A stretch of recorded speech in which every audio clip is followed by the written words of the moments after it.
Oui, merci. Martin Fayoulou. Voilà. Alors, Jean-Pierre Ngaloula. Pendant que Mbok est en danger, yo ozo lancer message Martin Fayoulou andi makunate. Ah, et là on est andi makunate. Oh yo yo ebide, obiso ebide. Ozo mon attend toloba. Il faut tout bannir ba discours ya ba poison rwandais. Oh. Ndeko Flavien lobby dans la télévision donc quand on est dans Zapara TV na zappé buna eko na chaîne mo ya Rwanda on parlait mamna so Congo awa et mon nom a été cité dans l'émission wana ndeko na ngai. Je vous dis donc inzo to malili je l'ai dit kombo na ngai kombo ya ndeko na ngai dani maître Kitenge Joël et tangami na émission wana c'est pour vous dire que ce n'est pas facile et puis tout ça la blague de ndeko na plateau awa. Ouais. Émission et ça na Kigali. Ndeko to tika discours poison rwandais. Ce qui aujourd'hui et le Europe ça Fayoulou et que yango neza boso mi ya Congo Fayoulou ça la monter parce que yo lingande ko chilombote. Non, tout tika discours. To sauver na mboka oyo et ce qui na inanition. Tout le côté sauver yango na ne longo na ité inanition attendre ko minonte po ko mater na ko nzambe.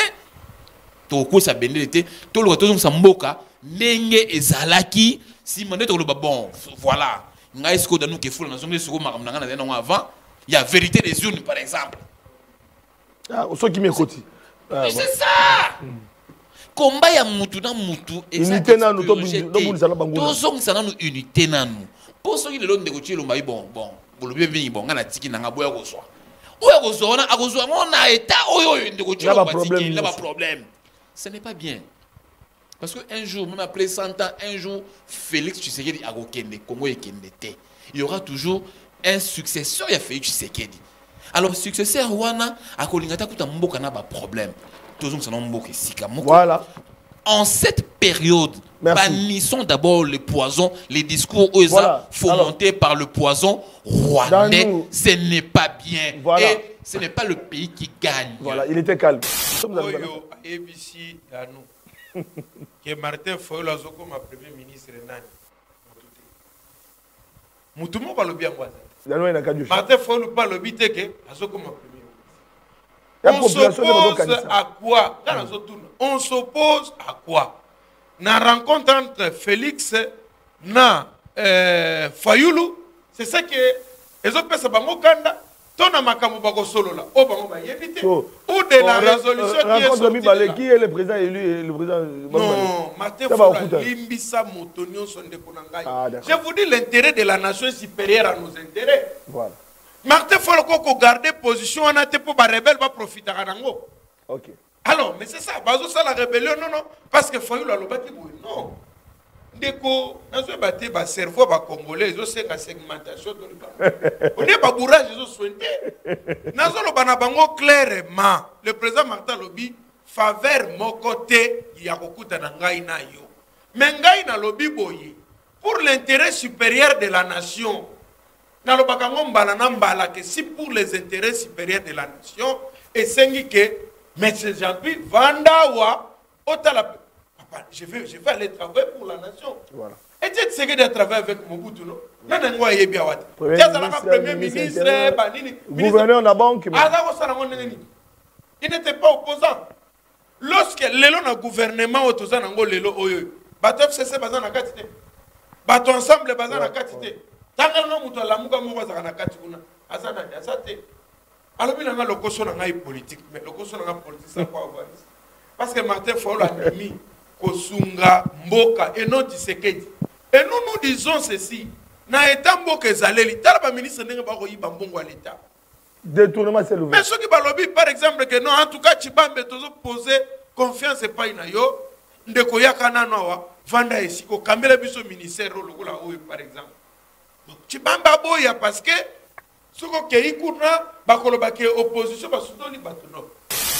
Nazo tsande ko Chilombo ata mukolo moko te na olinga mibale ya liboso konge kabana ya misato ba bomayo na masasi be na poison jamais na kolingo za la vivre na 2030 29 mutu ya kokamba sonda bongisa Kongo zo tala mwasi oyo yo zaki chance ko bongisa kiti yo penza fo mona Kongo ne bongi yo na Kabila po bo chance bo sali ba vantu na mboka po bo komi na place asuka mutu yo saluka bo sakana Alors dans le biboui, attention qui toquait un dialogue il y a basango. Et on a formé mon côté pe bako le président de la République. On vous a la président titre 2028. C'est attendre habitude dans la carte de président. Il y a vous appelle. Kolanda batuya oh ayo karata ba parti. Nani FDC. Nani oh monsieur MNC. INT. Ba patora nyo sacré. Bazane ti batwana to abuna fufu. Baolinga te boke na dialogue ba sampo ba oza boule moko endemi. Ba ministère balinga ba comme bele bokabola. Bokabola balingi. Pour mesa ko kabola poste te, pour mesa ko tchakina.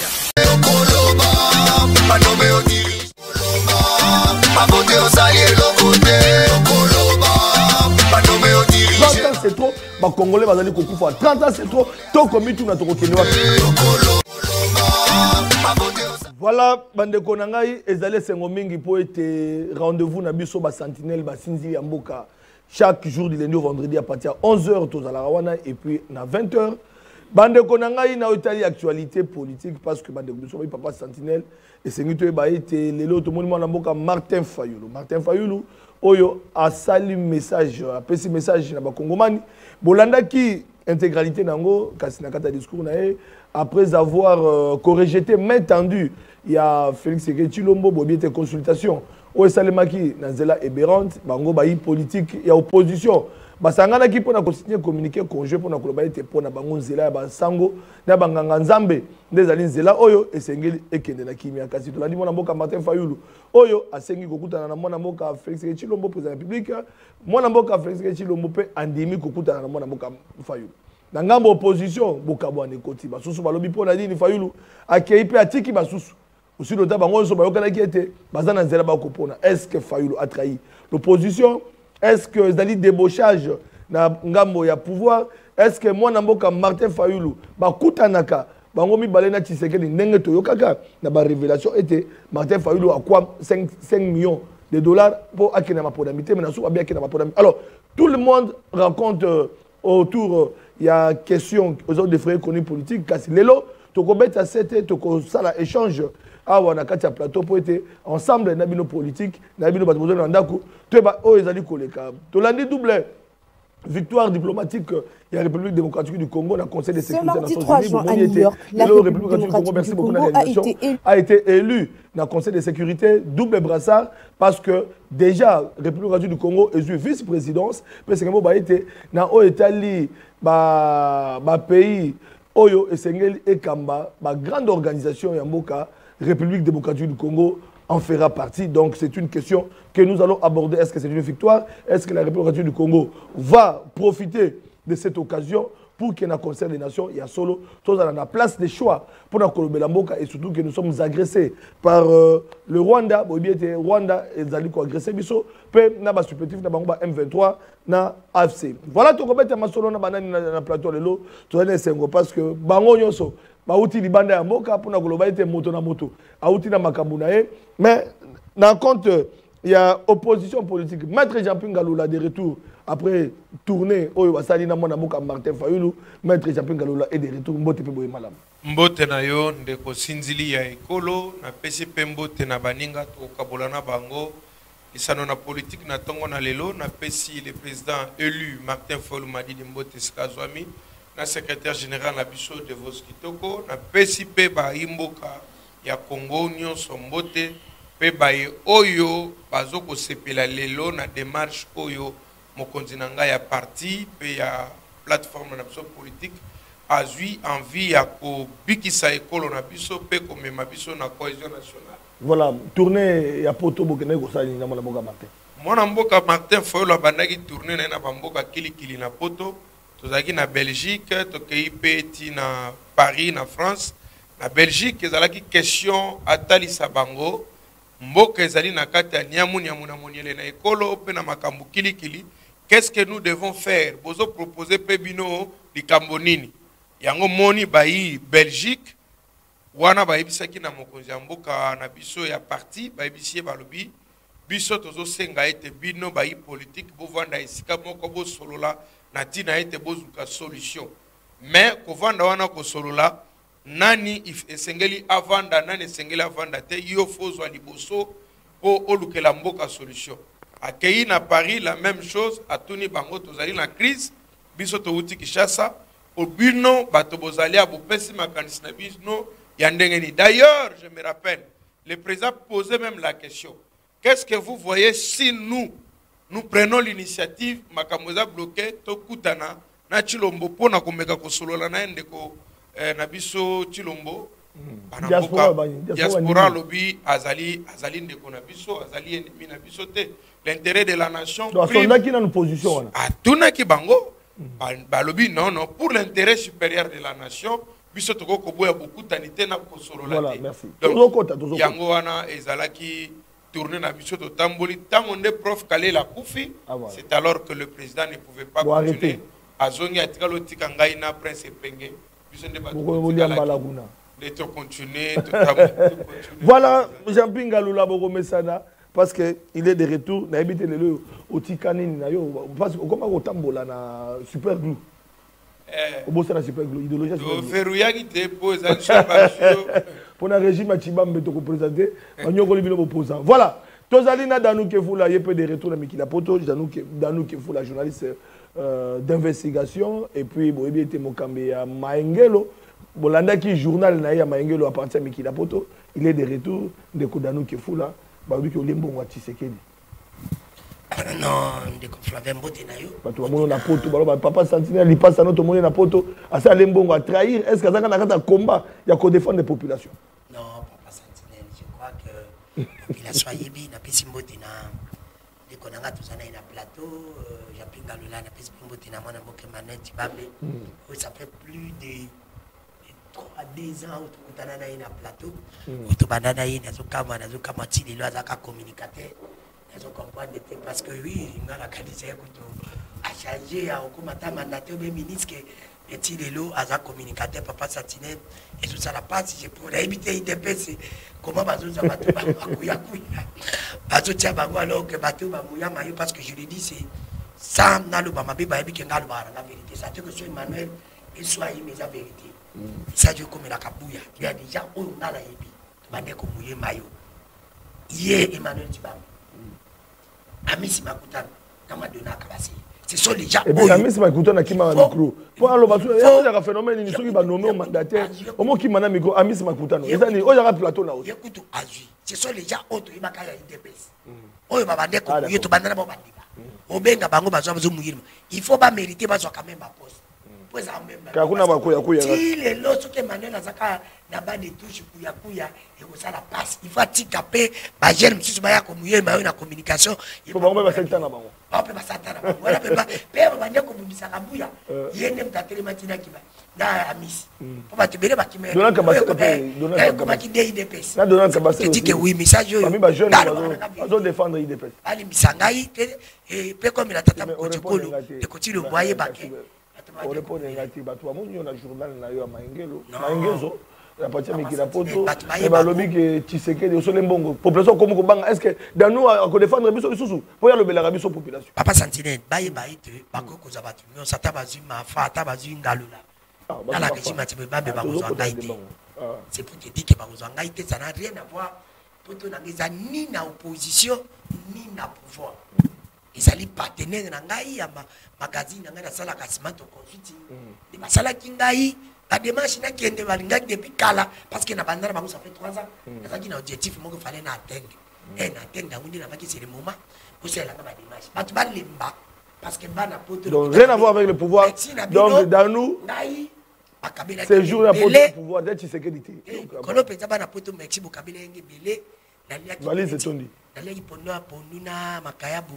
Na fufu ya mutu moya fondation mama Denise akutinga na $15. Oh Daniel baka mingi boy on fait pour aller biloko de comme $15 afuti. Mais mutu mama Denise ya mama Denise atam fondation. Na on bako ça fait. Ouais, yo ba polé. Na zui ba chemise ya bana poto. Pe na zo sa bana poto na zo ya. Si pour te dire que na sisité bo banda bo mona mikolo na kutambola eza grâce ya partenaire. Voilà. Junior Petit je salue opposition. Merci. Enfin, l'UDPS représenté ce matin ou ce soir, ça dépend. Par Emmanuel Tibambe. Bateau à Kala. Il y a IDPS au Baboune, il y a IDPS style et loyo. Mais on se retrouve. tu habites ce qui est à rejoindre Corneille Nanga. Tu peux n'engager ni madame Emmanuel Chibambe. Ah, Papa Sentinelle, merci beaucoup. Merci Nayo, merci na Danou, merci na Jean-Pi, c'est mon beauté, bien sûr. Et puis merci na porte-parole là au binobo aussi illustré. Mais nalinganga dans moi principe mo nalingana loba.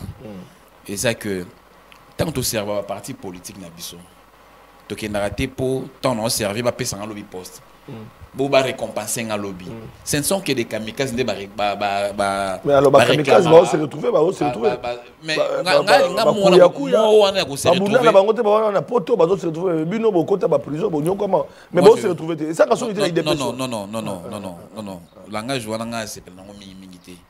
moi j'ai été nommé 2 fois administrateur par ordonnance présidentielle, il y a chef de l'État.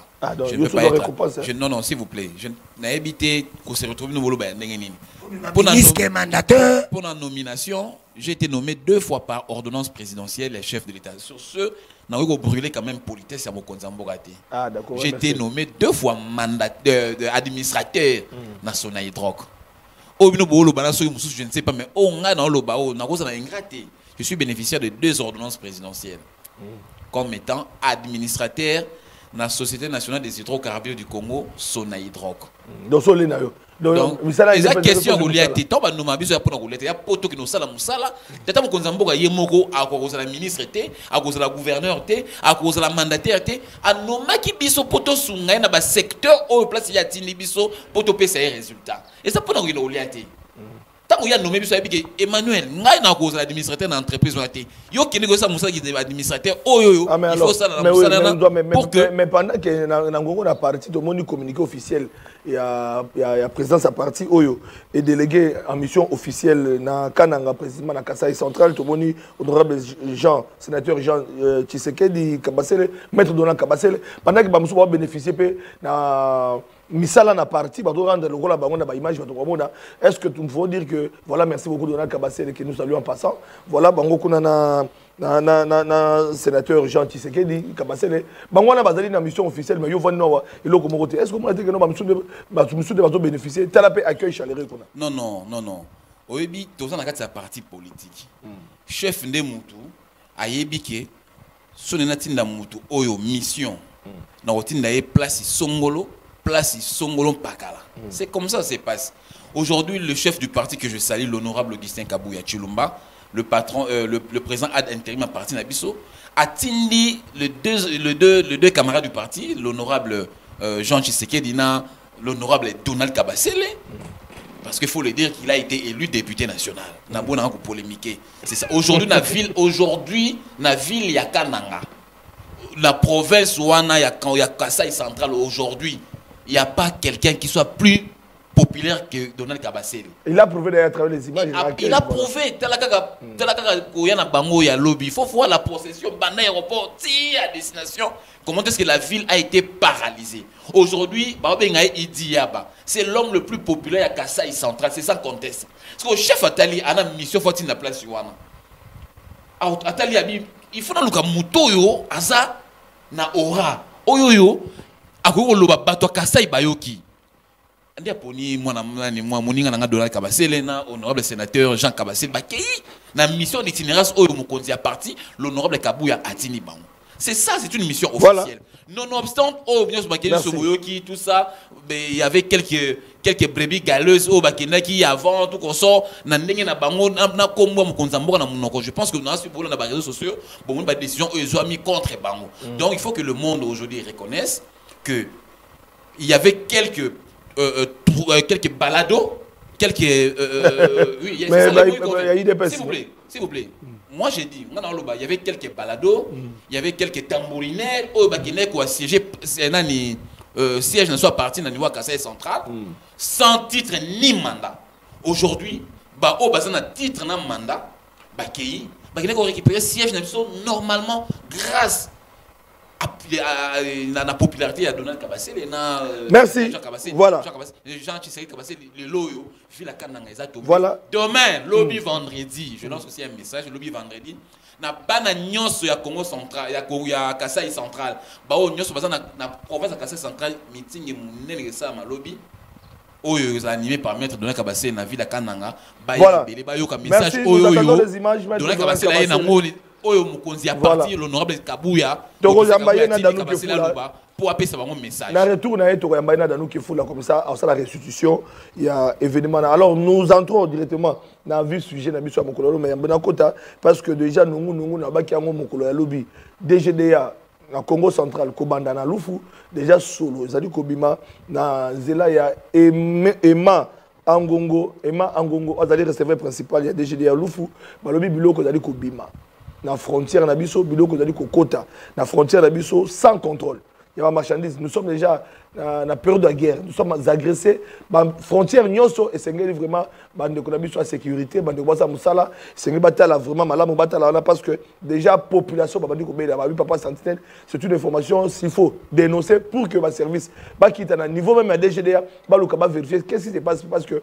to bandi ko ba sango déjà ba information on est comme ba journaliste bon c'est au conditionnel mais il faut aller vérifier parce que nous sommes en train de mener aussi une enquête autour de la question là parce qu'on cite Emma Ango ozali ko kamba secteur on a comme receveur principal ba fungo la mission parce que ba sorti na ba entrer ba marchandise sans contrôle et puis ils allaient ko échapper une assiette fiscale assiette il y a recette il y a mboka na biso donc c'est-à-dire fungo sengeli ko talango pele sous ba bien de tenda yo ozali ko kamba PDG là au niveau Congo central, il y a des données, il données, dans ma machine par rapport à l'information, surtout dans l'Italie, recettes, il y a un bon cas, donc c'est qu'il faut Toyoki, donc vérifier sur l'information parce que nous sommes en train de relever toutes les données pour qu'en fait, on puisse avoir conclusion dans l'investigation, nous allons y revenir. Nous rentrons dans l'actualité politique parce que déjà, sortie médiatique à Martin Fayulu peut nous aider. Tout le monde a une image de la sortie médiatique à Martin Fayulu. Lors de son adresse, voilà, à ça les gens pour nous koutana na mokonzambo ka Félix Tshilombo peut brosser tableau par rapport à la situation du Koleka mais aujourd'hui ko intéressé ba Congomani nyonso balobi opposition ekufi parce que le Martin Fayulu andimi ko région de Tshisekedi akena union sacrée moi na mboka Jean-Pierre Ngalola enfin miti abitumba ya président Edu Sidi parce que à côté union sacrée malobe bana tende ko sindili wa ekolo ezali maloba ya batoyo ba sangisi buzoba na moto malamu te bakomi kotambola nango okoyeba ete depuis 1960 mboka na biso ezalaki kokima likambo monene babengi balkanisation ya mboka na biso topotani na likambo oyo te topotani bakonzi nyonso bayingela na yenda na ekolo na Congo bapotana mpo na eloko wana esalema te okolanda wana na 60 mekamaki esimbi te tokokoma na ntango na Mobutu sécession bakatanga ekosalema Mobutu abundani na yango te esimbi te tokokoma na ntango na muza bundani na yango oyo Joseph Kabila pa ekokota na bokonzi ezalaki mpe ndenge moko kasi lelo oyo nyonso tobangaka lobi de kosindili lelo esi ekokisami on ne peut pas se valer la tête. Aujourd'hui, nous vivons la balkanisation qui va se matérialiser aussi très facilement. Na misu na biso moko tozomona na génération malheureuse oya biso moko. Toko ndima yango te. Tokomi na période moko alors que mboka na biso ezo passer tant moko d'obscurité à makasi débloque botami ya politique na kati opposition. Tokomi na politique opposition armée na opposition pacifique. Opposition armée ango bazape awati. Ba leader politique nyonso ya opposition tout la mushia sasa motokoki ko vanda wa affronter Tshisekedi azate. Batikali terrain ben na Martin Fayulu. Ba batikali Kabila a jugé bon na bandenge na ye sans aucune raison parce que il y a aucune raison qui justifie aujourd'hui présence ya Kabila na Goma à côté ya ba rebelle tozokunda la bango. Ezati na mokote. Totali ba Frank Diongo bakimi. Totali ba Moïse Katumbi bakimi. Ba cause bango bakimeli mboka bakendeli ba exil ezali ba cause politique. J'ai voulu lelo na éclaircir ba dona profiter na nani na pe ba to bakata yango bati yango na bani. To bandana Frank Diongo. Frank Diongo s'est allé affronter na bana o ya nini babenga force du progrès que kata biloko ya bato. Ça n'était rien à voir avec la politique. En tout cas, ça qui va faire privé na ye et même il y en a des autres. Tu as Moïse Katumbi, à quel côté aéroport presque sans l'autorisation, je dis bien, presque sans autorisation, il y a autorité habilité à couper sa ordre nango. Balouki est pas bien en justice, pas tout le monde aéroport qui est un domaine privilégié de l'État, tout la mousse accueilli. Kabila est sorti ici de la même manière. Donc, cause politique réelle, les alités. Donc, tu mets la faillite. Mais à la fin, Martin Fayulu a occupé Théouna, a été union sacrée. Et il a été félicité par Dolphe Moussitou. Non. Parce que la région de Bango, on dirait. Non. Donc, opposition au Koufi, opposition à opposition à Nzala. Toyebisi na bato baza ko diembela na bambi ya palais de la nation depuis kala batika ko diembela biso non to komi pona bango te Martin Fayulu lobi nazo kutana na yo poto solola en contrepartie à faveur mon côté na ko solola na yo na talisio makambo na mboka to sololi sans complaisance na yebisio makambo na mboka na memelio solution nazo komona et puis tokene na cohésion nationale ndenge tozo kosenga yango. Tu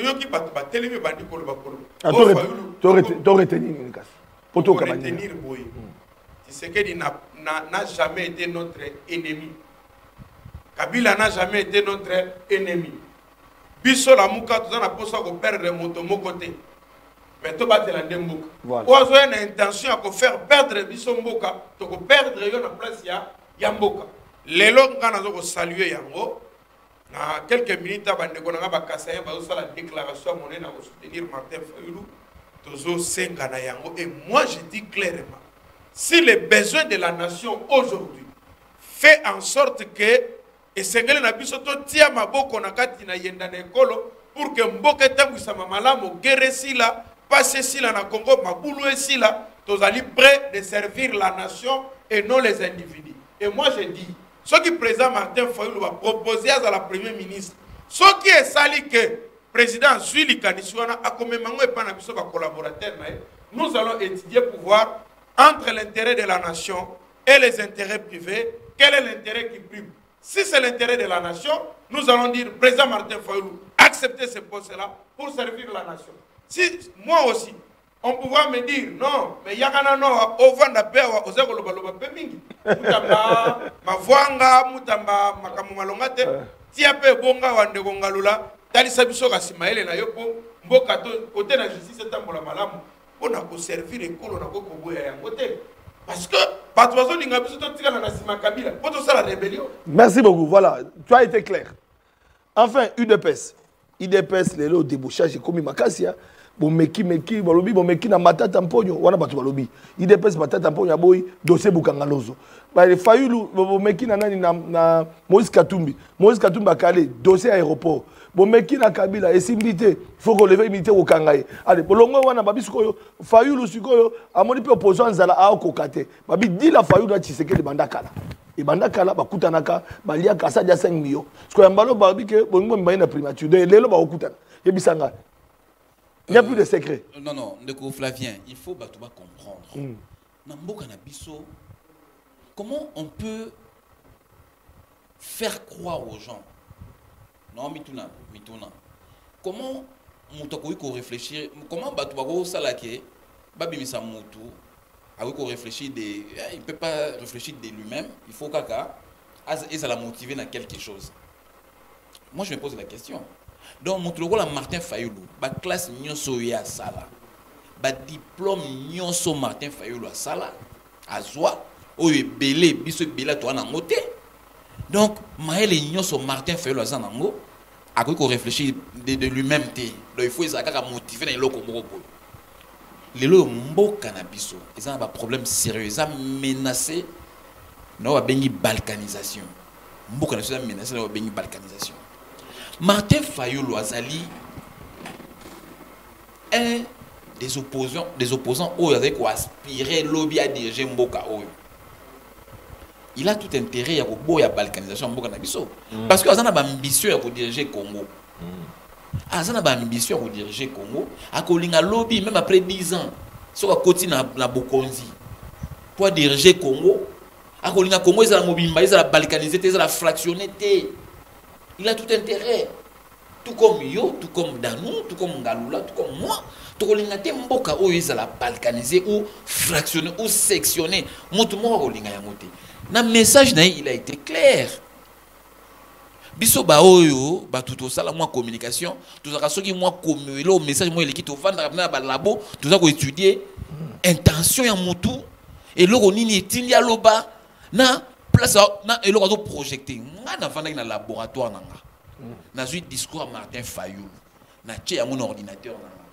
Na zongelonga taba 15 fois. Na yebaka pourquoi il a été motivé. Il y a ça un discours à bongo et puis vous sentez d'un ton ferme parce que biso na communication même la posture c'est une communication. Ndeka muta téléméli. Voilà, yango to mona. Voilà, telaka ndeka téléméli na essence na elobeli forme ya communication. Biloko ça s'apprend à l'université. Totanga yango lope to tangisa yango. Na fandi na sali étude na bimisi moi résolution oyoyo. Martin Fayulu o ezanga mna réfléchir. Martin Fayulu ayebisi nanga na Kabila habité na 2018. Ça c'est moi qui réfléchis na habité que yango ba Kabila kotangela zote baboyi totanga bakoma Kabila ngai ça l'apologie à Kabila ngai na osala étude ya discours lobaka d'une manière générale sans citer totanga bakoma Martin Fayulu ami bengaka président élu na 2018 même si tu es bien réalité ça au mususu mais il y a le baraké selon résultat selon Senko tout ça c'est comme dans ces élections mais toujours une réflexion Martin Fayulu alors baraké selon le résultat na le baraké il a gagné l'élection donc c'est lui qui était élu en 2018 remise et reprise seulement entre le président Félix Tshisekedi na rebelle ou comme le rebelle au bas de bayebi. C'est comme Martin Fayulu s'est posé question. A d'autres un message n'est pas Corneille Nanga, na le président rebelle. Alors bité. Na 2018 ngai Fayulu ndem na gagné ba élection. Mais yo Corneille Nanga au proclamant ngai to proclamant mutu mususu. Le président rebelle au sera remise et reprise na mutu mususu menanga Fayulu té. Soki mutu ko silika ezali ezane ngai Fayulu ndé fona silika.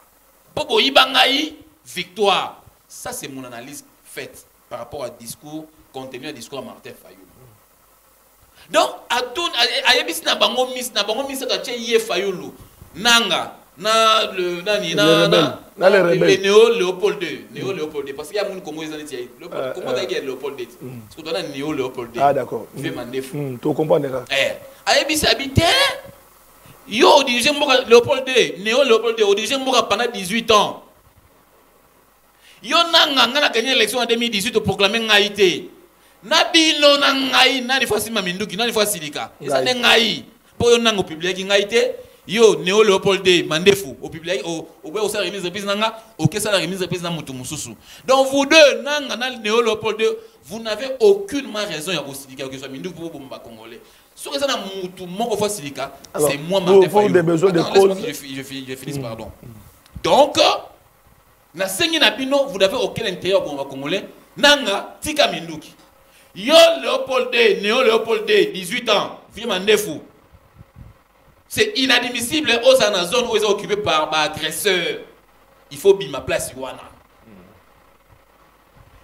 pour na sauver troisième décision pour na sauver mboka na ngai na zana posa na DG Congo au lobby il faut na kindi kokutana na o DG lelo na solo na ye tout ça la ba cohésion nationale pour être mboka et ça balkanisé pour ngai pe après 10 ans tant on comme président na kuta pe mboka ça la mobimba c'est ça justement les contenus à message à Martin Fayulu là débauchage et ça débauchage mais comment vous allez appeler ça débauchage au moment où on a le bien que Martin Fayulu nous on a plateau on a habité bon on a la école doctorale maintenant on a suivi diplôme T on a dit que Martin Fayulu a un diplôme en 3e cycle non tout le monde a un diplôme en 3e cycle là c'est à moins que je me trompe ngalula na aussi tout le monde a un diplôme en 3e cycle de l'absolution soir. Mais comment on peut penser que Martin Fayulu a réfléchi par procuration à niveau à Zawana? Comment vous allez appeler ça débaucher de lui-même? Il peut prendre des décisions de lui-même. Voilà. Il faut qu'il pas débaucher. Il n'y a pas eu de débauchage. C'est ça, en fait, le vrai contenu. Merci. Il y a un message à Martin Fayulu, une décision au Yazui. Mais là où je suis d'accord, na CPI na réflexion, il y a Jean-Pi. Ce qui aujourd'hui, ceux qui les lois été pour mourir dans la bosomi et dans les sicamo fracture et yaté et c'est que Martin Fayulu a occupé responsabilité à l'état boy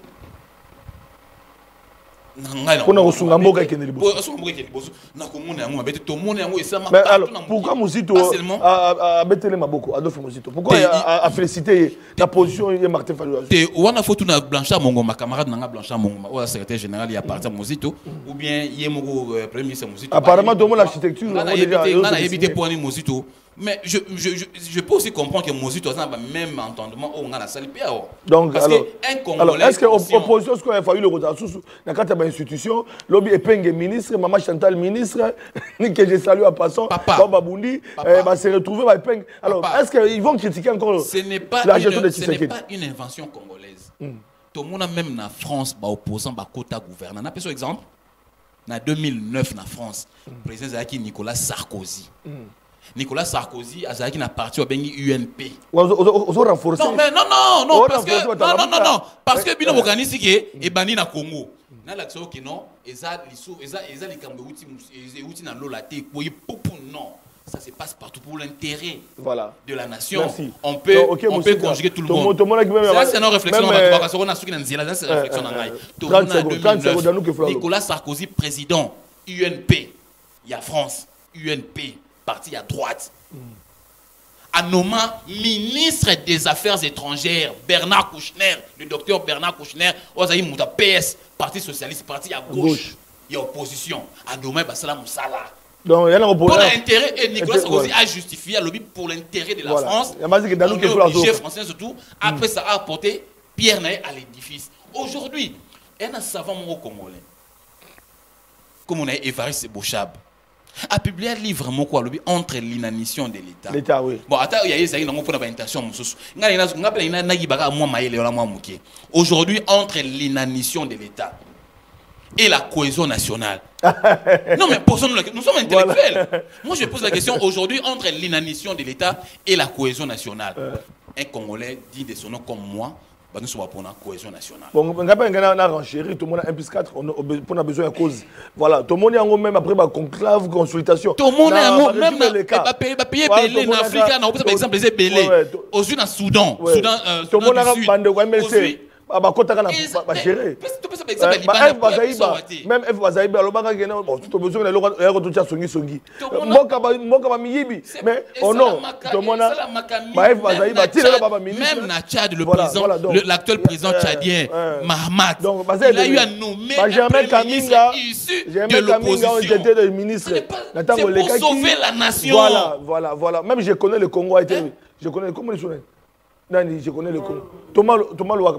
MLC, on a cohésion. Donc, voilà.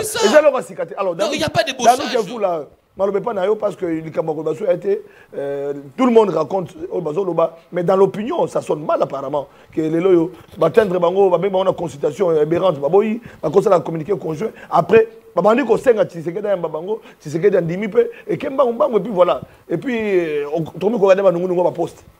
Petit papa Sentinelle mon principal aux même minutes, voilà. Quand ils ont parlé, ils étaient calmes. Parce que pour témoin intérêt dans les Congo, intérêt à Congo, voilà. Atubaluba mingi qui na lobela Martin Fayulu na ba mu décider, ça mu décider te ba fongola. Ato iba yo ka raisonnement na ngai. Ça n'engage que moi j'assume. Moi mon intérêt c'est de Congo ata ba kina dialogue na besoin poste parce que je suis journaliste. Dans ça journaliste, vous avez ba politique ni ba besoin poste. Avant na kota wana tikana ibisa ndiko na Emmanuel Tibambe. Ndiko Emmanuel, quand je parle de poste, tu as étudié comme nous autres de l'équipe de la école. Tu as dit que vous avez administrateur aux ordonnances présidentielles, un administrateur ne gère pas. Il ne gère pas. Il ne faut pas me dire ça. Quand je te dis que tu dois être nommé par l'ordonnance présidentielle, vous à la ministre ou bien mandataire, vous à la pénalité qui ont géré. Pour que tu es incompétent. Parce que maintenant, je ne peux pas te juger. C'est là où je veux que tu puisses travailler. Parce que l'intelligence est comme ça, c'est la bilan en gestion. Et comme ça, secrétaire général Kabouya, c'est ça ce que moi je veux. Parce que nous sommes lobby, il n'y a pas de nommer, il n'y pas nommer. Il n'y a pas nommer. Ministère de la Justice. Jean-Pierre Ngalo la Mineta. C'est pour te dire que Papa Sentinelle, c'est ça la logique. Ako kanga kanga ba duso ki ba tcheku. Ako bandana yo. Ils ont problème de Papa Sentinelle. C'est pour te dire que yango ndinga la lingi Nikolanga Emmanuel, on comprend. C'est ça mon souci. Parce que bato to mouiller na bango mayo te bado gang. Il faut te mon appui ba résultat na bango. D'ailleurs qui a le biso, tu sais mon Papa Sentinelle dans le bango. Nikolanga Christian Bosembe nous a dit tout tanga kombo ya Kabila te, il nous a dit tout ça Papa Sentinelle. J'ai dit ça. Ndeko Christian qui est mon président. Vous nous avez interdit ici, tout le bango, mais depuis que le bango est comme madame Kavé, je ne pas aviso. Vous pensez que c'est le comment c'est président de comme Kavé. Parce que ma mère, quand le bango, tout le monde dit une dame va saler vidéo, va nous témoigner. Parce que c'est pas le bini. Oh, la dame a lobby 25% économie, beaucoup la biche, si mais pas c'est président Kabila. Parce que il y a 25%, beaucoup 70%, va n'être pas petit moment. On va taper pour maison. Bon, tout ça comme il est. L'économie n'est pas ce qu'il dit. Parce que c'est moi la moque. Tout dans la communauté, tu évolues. Pas petit. Tout ça. Madame Moutoumouté mon mabé. Bon ça la Moutoumabé pour pas mon mabé, beaucoup comme ça est grand. Effectivement la dame me dit que non, c'est faux. Bah ton tira qui est dans le qui sous menace la torture. Là, je ne sais pas comment commencer président. Kabila pour mettre caca donc qui peut aider. En fait, on a une route qui a quoi grand. Comment on appelle ça victime. On tikaye.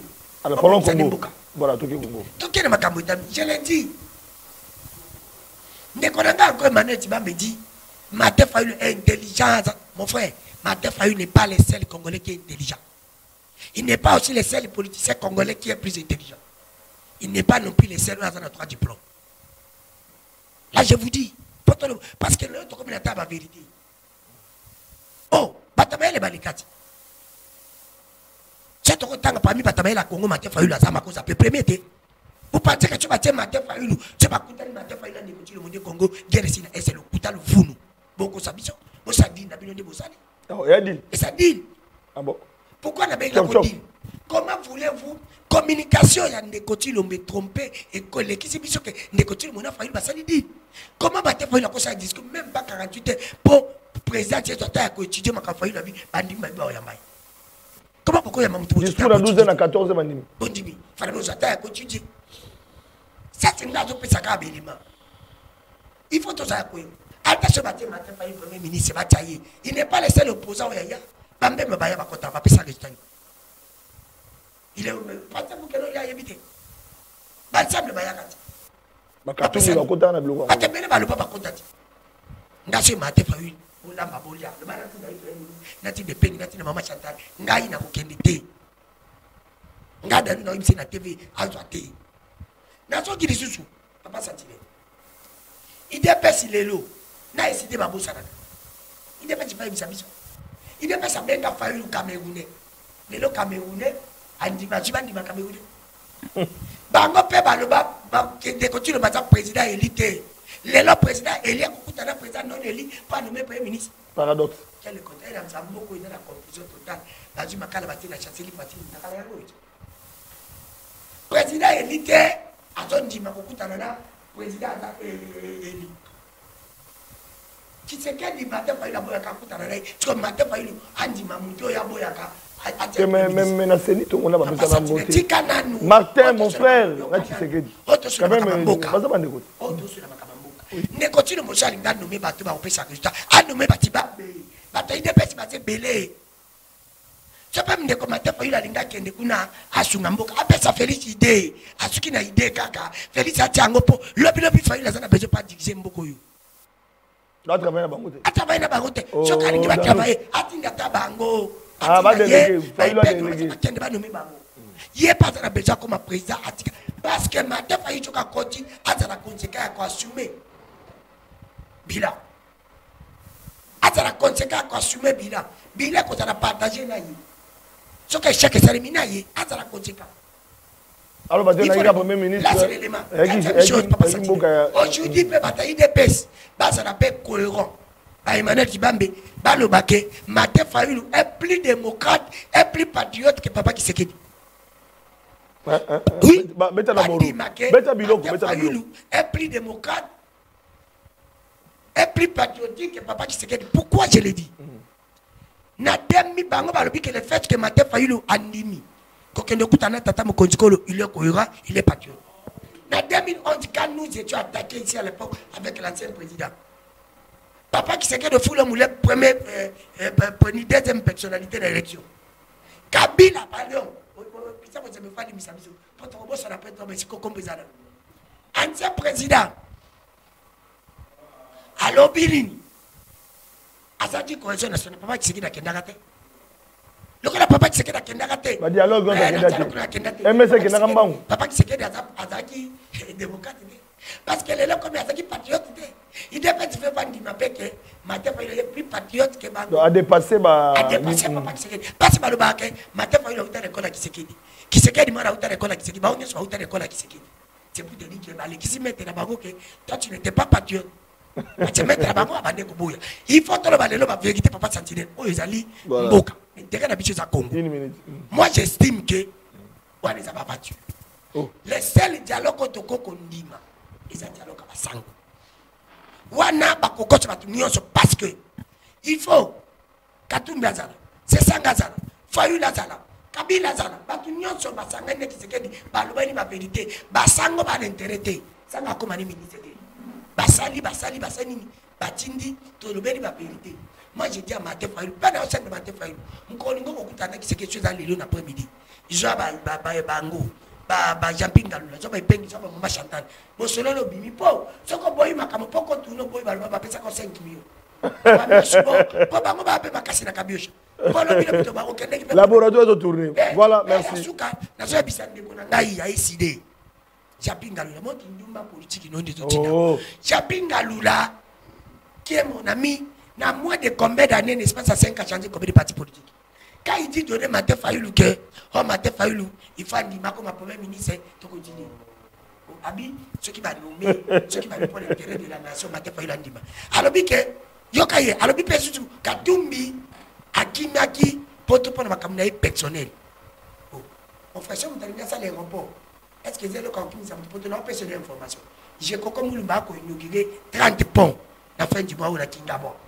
Et ça j'ai comme Moulumba qui a fait autorisation. Pas de la autorisation que pour bon ça pas. C'est pour te dire que là, la Congo a organisé le Boko DJ Mboka, ceux qui m'ont aider. Et tu peux beaucoup benga yebo solone prochainement ne peut pas intégrer les amis beaucoup tu comme qui m'a Mboka pour intégrer nga bon c'est pas congolais voilà. Par exemple, il faut qu'il m'a. Merci Danou Kefoula. Alors Maître Jean-Pierre, 2 minutes. Non.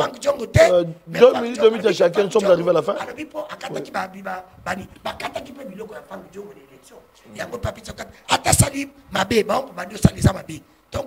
Voilà, merci beaucoup. Alors, il nous reste 6 minutes à chacun de gérer 2 minutes. Oui, merci. Voilà. Jean-Pierre Galula, on a 2 minutes pour le nettoyage technique, robotique. Mais Ngaï n'a pas comprendre. 2 minutes. Nous sommes arrivés. ABC Danou. Que Martin Fayulu a comme premier ministre Nani. Moutoumou va le bien voir. Martin Fayulu pas le bité que a comme premier ministre. On s'oppose à quoi? On s'oppose à quoi? Na rencontre entre Félix na Fayulu, c'est ça que les autres personnes bango kanda. Tona makamu bako solo là, au bango ba yébité. Ou de la résolution qui est le président élu, le président. Non, Martin Fayulu limbisa motonio sonde konangai. Je vous dis l'intérêt de la nation supérieure à nos intérêts. Voilà. Martin Fayulu ko garder position on a été pour ba rebelle va profiter rango. OK. Alors, mais c'est ça, bazo ça la rébellion non parce que Fayulu a lobaki boy. Non. Deko, nous avons battu le cerveau congolais, ils ont fait la segmentation. On est pas bourrage, ils ont soigné. Nous avons clairement, le président Martin Lobi, faveur mon côté, il y a beaucoup de Nangaï na yo. Mais Nangaï na Lobi boye, pour l'intérêt supérieur de la nation, nous avons que si pour les intérêts supérieurs de la nation, et c'est que M. Jean-Pierre Vandawa, Otala.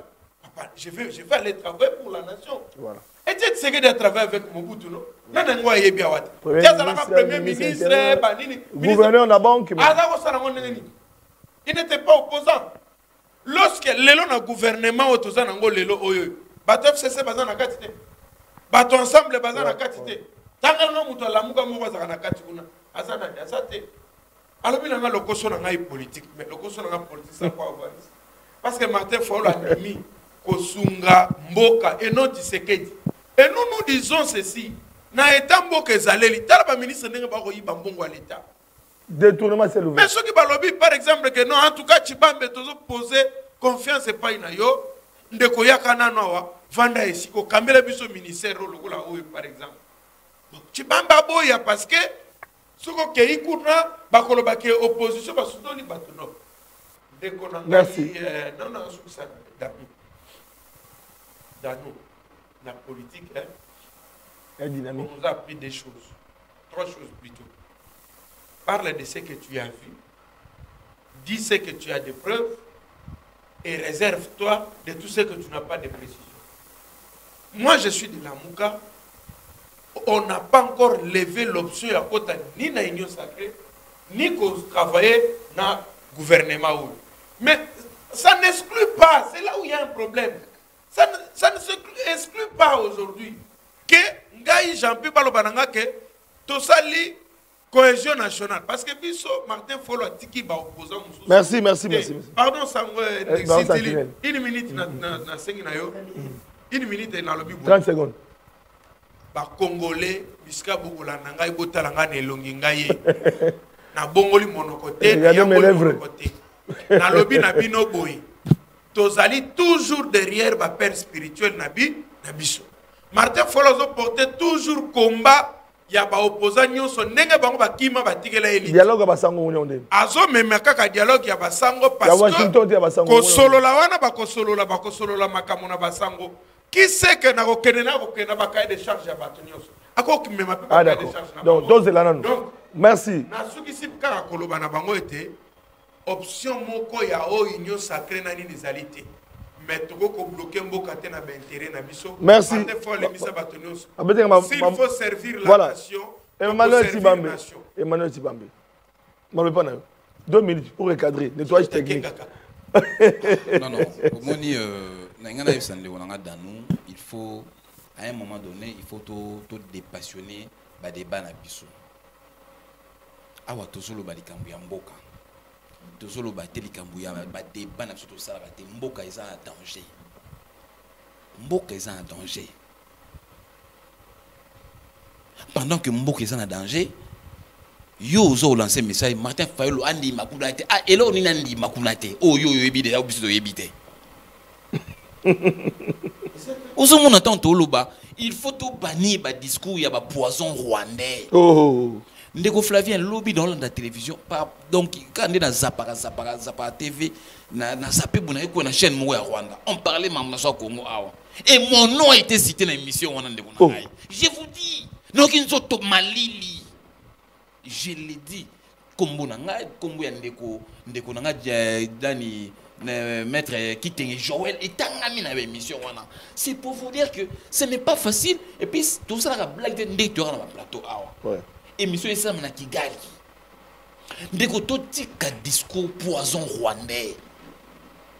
Ce qui aujourd'hui et le yo peksa Fayulu et que yango neza boso mi ya Congo, Fayulu ça la monter parce que yo linga ndeko chilombo te. Non, totika discours. To sauver na mboka oyo et ce qui na inanition. Tout le côté sauver yango na longo na été inanition, attendre ko minonte po ko matin na ko nzambe. Toko sa benedete to lo to sa mboka ndenge ezalaki si mande to lo bon voilà nga esko da nous ke fula na zonge soko makamna na non avant il y a vérité des urnes par exemple ah so qui m'écoute c'est ça combat ya mutu na mutu unité nanu to bulisa na bango to zongi sana no unité nanu po so ile lo ndeko chilo mai bon bolobi bi bon ngana tiki na boya ko so oya ko so na akozwa ngona eta oyo ndeko chilo ba tiki là ba problème. Ce n'est pas bien. Parce qu'un jour, même après 100 ans, un jour, Félix Tshisekedi a gokende, Congo et Kendete. Il y aura toujours un successeur à Félix Tshisekedi. Alors, successeur, Wana, a Kolingata Kuta Mboka n'a pas de problème. Toujours, ça n'a pas de voilà.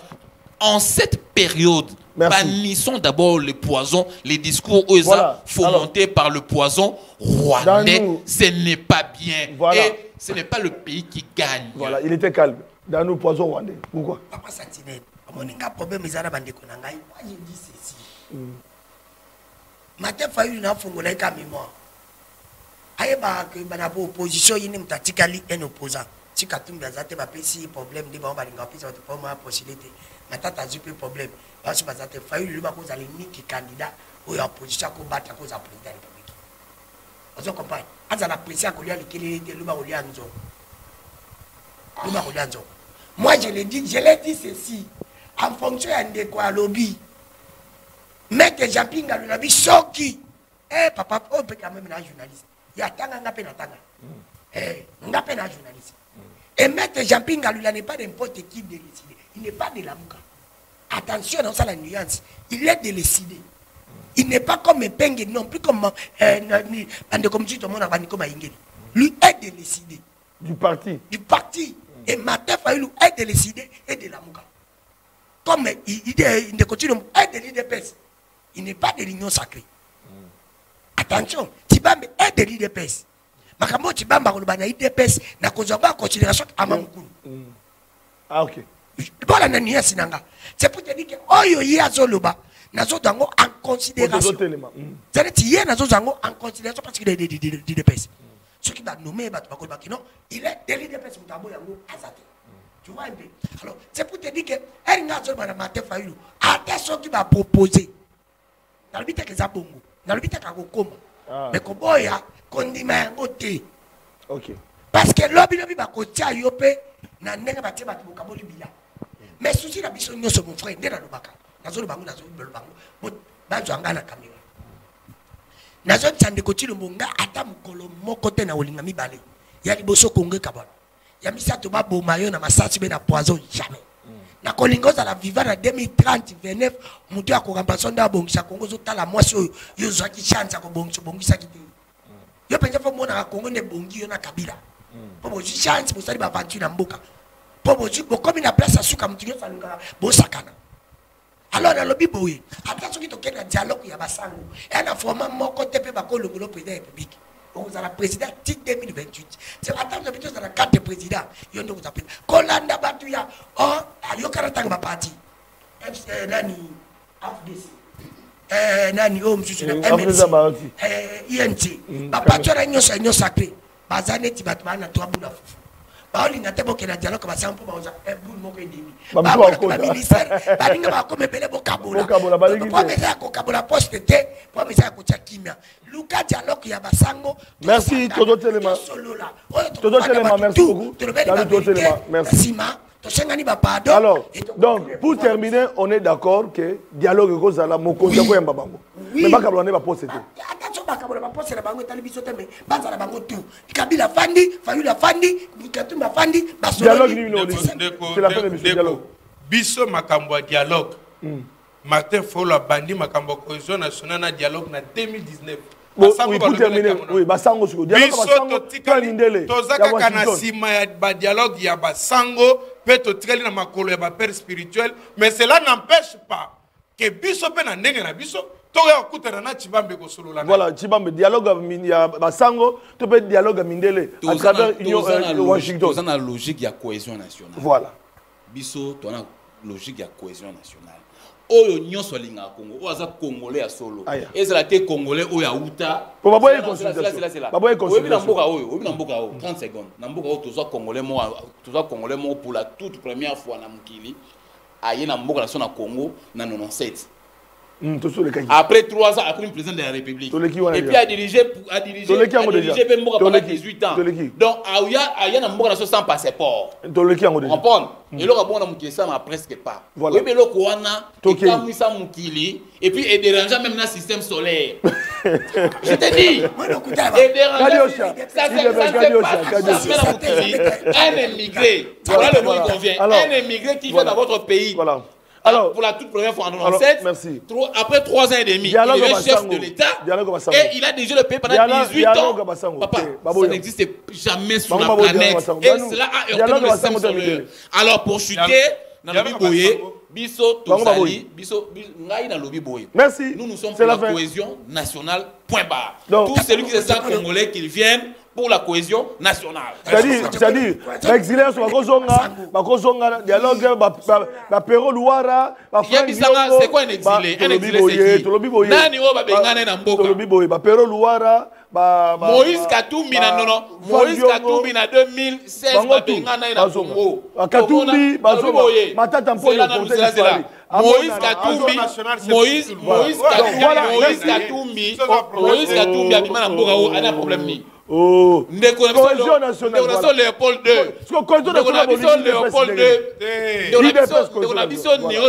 Merci, c'est la fin de l'émission. Nous nous retrouvons ce soir à 20h en rediffusion. Merci, au revoir.